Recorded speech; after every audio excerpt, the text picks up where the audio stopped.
一個藝人，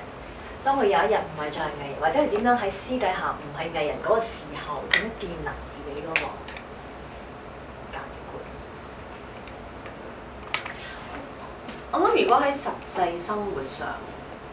我去咗美國讀書嗰幾年咧，都係一個好活生生嘅體驗。嗰陣我係好刻意做一個藝人啦，好普通啦。我反而喺嗰一個階段咧，嗰幾年咧，我揾翻鄧萃雯係想點喎？即係我知道咗，我因為我一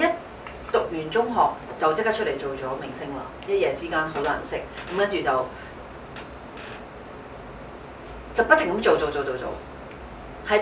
俾件事推到我自己唔知究竟中唔中意啊，開唔開心啊，你係咪想咁啊？咩都唔知，就係做。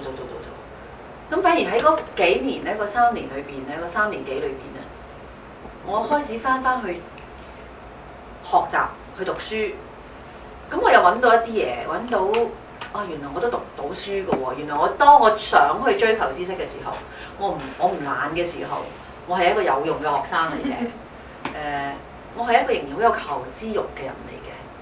我係中意慳錢嘅，我係中意樸素嘅，我唔係咁中意打扮。我睇到一個即係思想嘅，係啊，我係中意反省嘅，中意諗嘢。我甚至有諗過第時去教書嘅，即係我睇到有好多我自己真實嘅一面。咁當我睇到我呢啲真實嘅一面嘅時候，我覺得了解自己係一個咩人，跟住你就唔係即係你就會紮實啲，知道唔係靠外來側邊嘅嘢。同埋嗰陣時，我亦都要面對現實。我好知道，當你大學畢業出嚟，其實你唔係揾到好多錢一個月嘅啫，你都仍然係一個只不過係一個打工仔。designer 都係要成咗名先至揾到錢嘅，或者 designer 你都唔係話你中意 design 乜就乜嘅，都係要你捱到出頭先可以咁，你都係要 please 你嘅 customer。咁所以你慢慢開始知道你只係一個普通人。咁我覺得呢樣嘢幾實在嘅，因為我都幾開心嘅嗰幾年，即係雖然係掹掹緊成日要計住我話有出冇入啊咁樣。咁但係我覺得好咯，嗰個係我咯，我揾翻自己咁樣咯，咁個係我嘅本質。咁跟住如果第二個經歷啦，應該就係去到我98年，感情生活又反思啦，已經係真係好失敗啦，又負資產啦，乜嘢都冇晒啦，嗰個階段真係唔係靠外來嘅嘢。但又有經歷埋頭先我話俾人影走光啦，即係好多嘅打擊加埋喺嗰個時間咧，我就揾翻神，揾翻主耶穌。咁嗰段時間其實係冇晒㗎啦，個人冇晒信心，冇晒，即係覺得嚟緊嘅路冇路可行，唔知可以點，因為一直都好順利，一直都係靠自己。去到呢一下，好似全盤失敗，舉手投降咁。咁但係喺嗰幾年裏邊咧，我就正做咗好多當我風光或者當我係女主角嘅時候，我唔會做嘅嘢。就好似頭先我講雜嘅，我去咗好多廣東省嘅好多地方唱歌，雜嘅唔雜嘅，即係當然嗰啲雜嘅程度，我能力範圍係接受到㗎啦。即係做咗好多工作係。可能我做女主角嘅時候，我認為好低微嘅，即係揾唔到咩錢啊，甚至有啲冇錢啊，只係俾個工作機會自己，或者俾個機會自己曝下光，你仲做緊嘢㗎，你仲有嘢做㗎，咁俾翻一啲信心自己。咁我覺得喺嗰段日子裏邊咧，原來我發現都可以好開心，即係原來唔使靠好多表面上嘅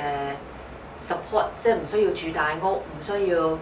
揸靚車。我嗰陣時因為好窮啦，咁我成日都搭地鐵嘅，咁基本上我都會搭地鐵嘅，因為地鐵快啊嘛，唔會遲到。但係你嗰陣時係最噏得嘅時候咧，你即係做好多低微啲嘅嘢，你都會覺得開心。你唔需要再靠大屋啊，你會搭地鐵。係啊，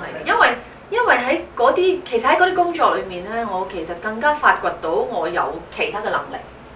我有其他嘅用處，我係一個有用嘅人，我可以更加有用。原來只要我咩都做，我係好多嘢都可以做到嘅。咁我覺得呢樣嘢係即係衝破咗一個即係你話做呢一行，因為有太多嘅假象，太多嘅自以為是，或者太多嘅人哋話俾你聽你好勁，其實我係咪真係咁勁呢？唔係咯。咁即係當你可以馬死落地行嘅時候，我行度度都行到，或者我願意行嘅時候，你能夠從低做起嘅時候咧，你冇咩驚㗎啦，因為你咩都可以做，你又願意咩都可以學，你又可以放低身價嘅時候，我覺得反而咁樣咧，一個人就輕鬆好多。即係我成日都話，如果